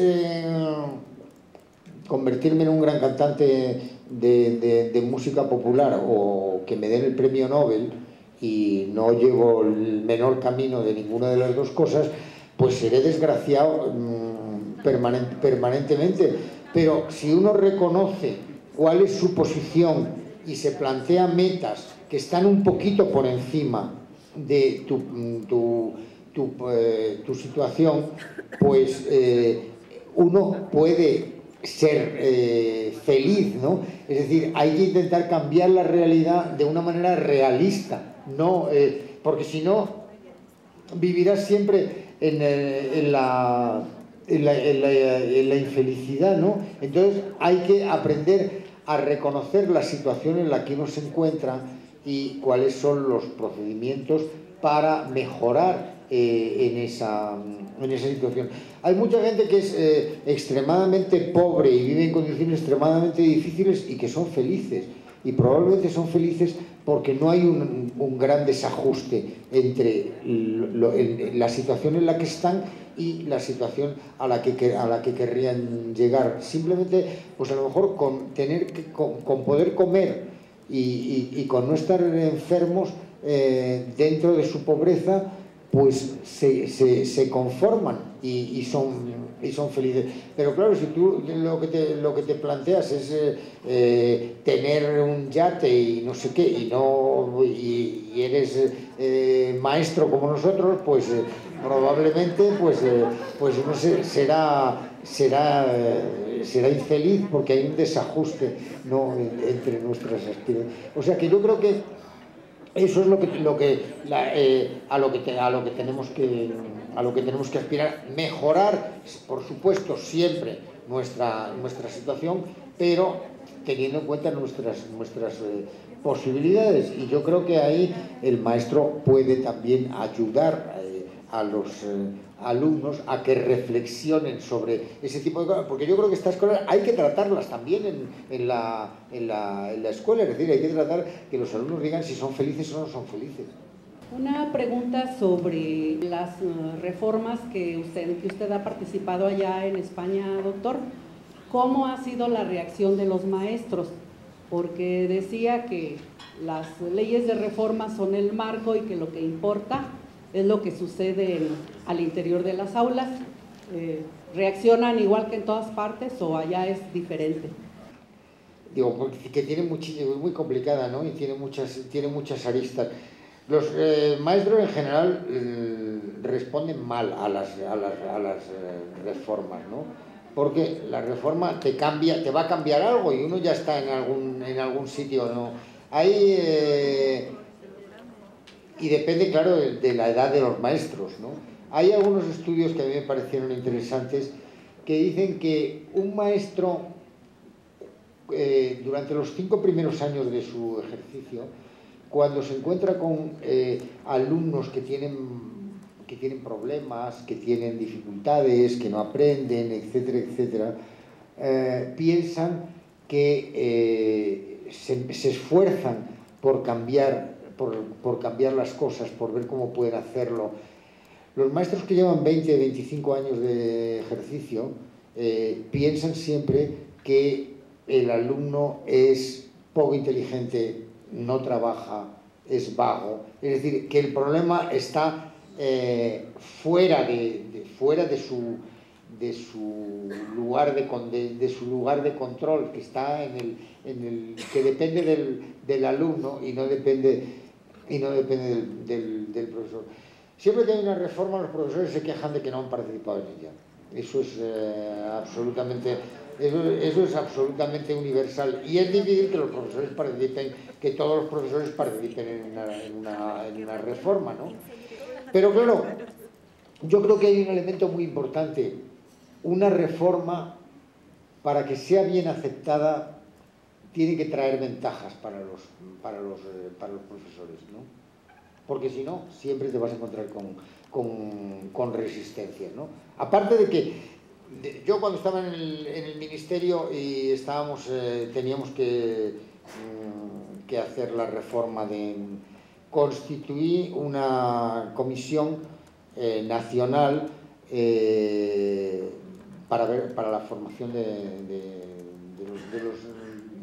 para el establecimiento de la formación de los maestros de primaria y de secundaria. Bueno, yo apenas se había corrido la voz, porque tampoco se había dicho que esa comisión se estaba creando, empecé a recibir telegramas en los cuales la asociación de profesores de no sé qué, que no obtuvieron plaza en el concurso de no sé qué cosa, reclamaban un puesto en esa comisión, todos querían tener un puesto en esa comisión, que en realidad era una comisión que no iba más que hacer una propuesta, no iba a decidir, no tenía ningún poder decisorio, simplemente iba a hacer un documento de propuesta. Entonces yo creo que los profesores siempre piensan que participan poco, que están participando poco en esta...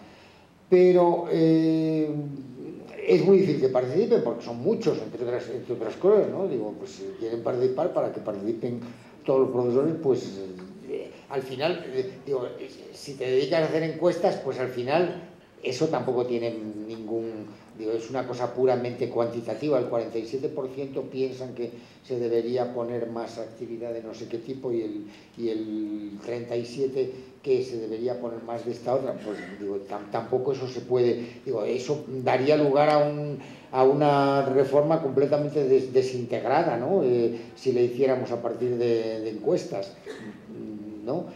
Entonces, lo que yo sí que creo es que lo que es importante es eso, que el profesor sienta que lo que va a salir de la reforma le va a beneficiar de alguna manera.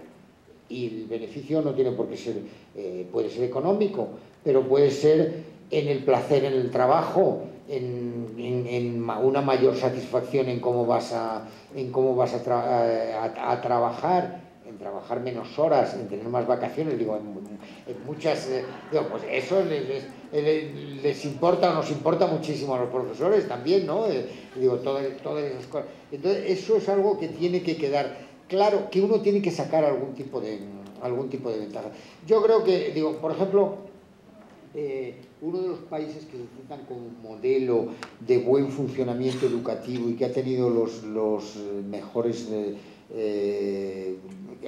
un crecimiento estupendo en los baremos estos internacionales, tipo PISA, etcétera, es Finlandia. Y parece que en Finlandia una de las cosas es que los profesores están muy bien considerados, es decir, tienen un gran prestigio social. En España los profesores tienen un prestigio social completamente por los suelos, ¿no?